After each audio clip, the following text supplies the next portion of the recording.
केंद्र सरकार द्वारा मनरेगा योजना में किए गए बदलाव को लेकर कांग्रेस पार्टी ने कड़ा विरोध जताया है। कांग्रेस का कहना है कि जब केंद्र में कांग्रेस की सरकार थी तब महात्मा गांधी राष्ट्रीय ग्रामीण रोजगार गारंटी योजना मनरेगा की शुरुआत की गई थी, जिसके तहत ग्रामीण क्षेत्रों में 120 दिनों की मजदूरी सुनिश्चित की जाती थी और इसका पूरा भुगतान केंद्र सरकार द्वारा किया जाता था। अब भाजपा नीति केंद्र सरकार ने इस योजना का नाम बदलकर जी राम जी योजना कर दिया गया है। साथ ही इसमें खर्च की हिस्सेदारी भी बदल दी गई है, जिसके तहत अब 60% राशि केंद्र और 40% राशि राज्य सरकार को वहन करनी होगी।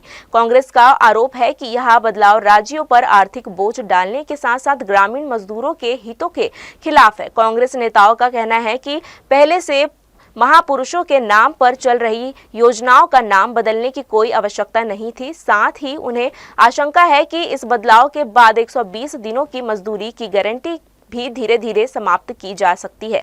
इन्हीं मार्गों और आरोपों को लेकर कांग्रेस पार्टी देश भर में विरोध प्रदर्शन कर रहा है। इसी कड़ी में रविवार को बिलासपुर में जिला कांग्रेस कमेटी के तत्वावधान में नेहरू चौक पर विरोध प्रदर्शन किया गया। बड़ी संख्या में कांग्रेस कार्यकर्ता और नेता मौजूद रहे। उन्होंने केंद्र सरकार के खिलाफ नारेबाजी करते हुए कहा है कि जब तक यह नई योजना वापस नहीं ली जाती तब तक कांग्रेस जनता के बीच जाकर इसके नुकसान बताएगी और सरकार को फैसला वापस लेने के लिए मजबूर करेगी।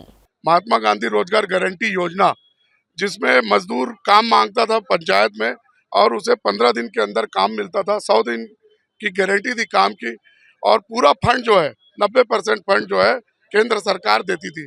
उस कानून को तोड़ा गया है। माननीय नरेंद्र मोदी की सरकार ने इस कानून को तोड़ दिया है।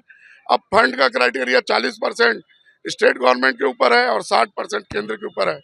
और पहले जो कानून था कि मजदूर जो काम मांगते थे उनको मिलता था, काम नहीं मिलता था तो बोनस मिलता था, बेरोजगारी भत्ता मिलता था।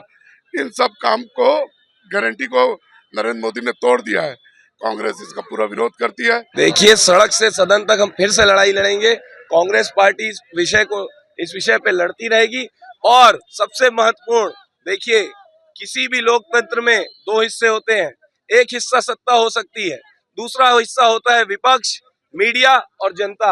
और विपक्ष मतलब हम, मीडिया मतलब आप और जनता मतलब ये पूरा देश। हम सब मिलकर बताएंगे कि ये भारतीय जनता पार्टी किस तरह से आंख में धूल झोंक रही है जनता की। इस भारतीय जनता पार्टी की सरकार के खिलाफ जो इतिहास मिटाने की कोशिश कर देखेगा और इतिहास देखेगा